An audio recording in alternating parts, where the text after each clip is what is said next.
Hello. In this video I am going to show you how to configure a Windows 7 computer to allow remote desktop access, and we'll do that on a virtual Windows 7 computer running inside of VMware Player.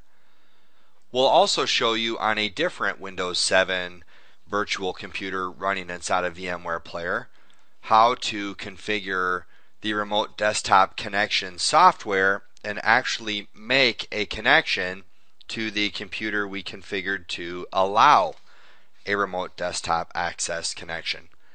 So we're going to start by working with BK-CL1, which is a computer we would like to make a remote desktop access connection to. We'll click on the Start button and right click on Computer and left click on Properties. This opens my system properties. From here I can click on the Advanced System Settings and then go to the Remote tab. On the Remote tab I can allow remote assistance connections to this computer, so we'll check that box, and if we click the Advanced button, this allows the computer to be controlled remotely, and we can set the maximum amount of time invitations can remain open. So let's just change it from the default value of 6 to 12 hours and click OK. What this means is, as an end user, I can invite somebody else, such as a help desk, to remotely join me and assist me. Down below here we have remote desktop, and if I allow connections from computers running any version of remote desktop and click OK, I'm now essentially setting it up to allow a connection from a different computer. So if I go to BK-CL2, click on Start, click on All Programs, click on Accessories, and then click on the Remote Desktop Connection link, I can type the computer name in BK-CL1 as a computer I would like to connect to. If I click the Options button, I've got a few options that I can set up to assist me and make my connection a little better experience. If I click the Display tab, I can change the screen resolution size to smaller or much larger. I can go full screen all the way down to 640 by 480. I'd like to be 800 by 600 pixels. I can also change the color depth. Right now we're at 32-bit, and I'll leave it at 32-bit color. If I click the Local Resources tab, I have the ability to connect my printers and clipboard on CL2 while I'm using a desktop on CL1. And if I click the More button, I have the ability to connect my C drive or drives that I plug in later, or an optical drive or a floppy disk drive. I only have a C drive, so I'm fine with that selection.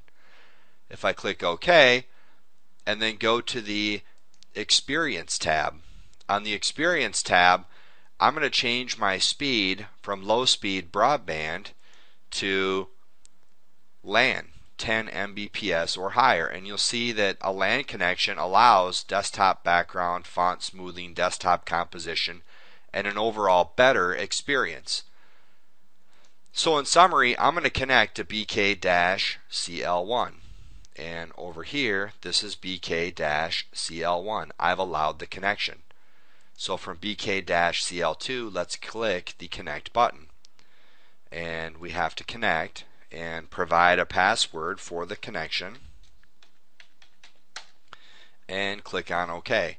This may take a little time to secure a remote connection, so I'm going to fast forward this.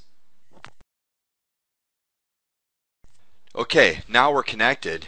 You will have seen that during the connection phase BK-CL1 was logged off and BK-CL2 connected to BK-CL1, and we can minimize that. We're on BK-CL2 and we can maximize that. So we now have a connection to BK-CL1 from the BK-CL2 computer. And if we click on the Start button and open Notepad and click on File, Open, we now have additional disk drives available to us. We've got the C drive for BK-CL1, but we also have the C drive on BK-CL2. So I have the ability to use either disk drives, the one on the local computer, the one I'm using remote desktop connection on, or the disk drive located on the remote computer, the one I'm connected to. So I'm going to go ahead and cancel this and close Notepad, and then I'm going to log off of BK-CL1. The best way to do this is to click the Start button and choose Log Off.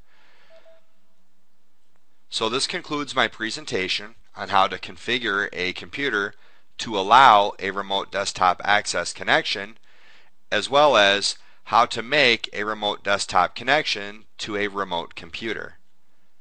This is BrickHouseLabs.com, and thank you very much for watching.